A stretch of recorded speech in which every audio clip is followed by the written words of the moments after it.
rasanya hujan di padang pasir Bapak Ibu.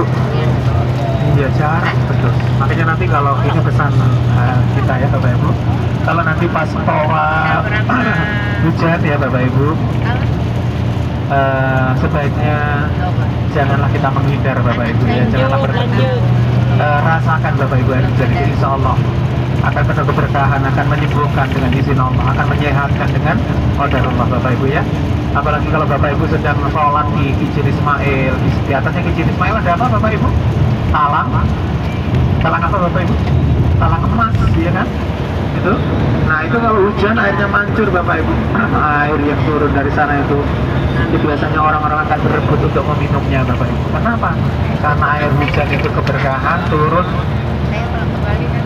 Pak itu segera parah mati ini tadi ya Allah.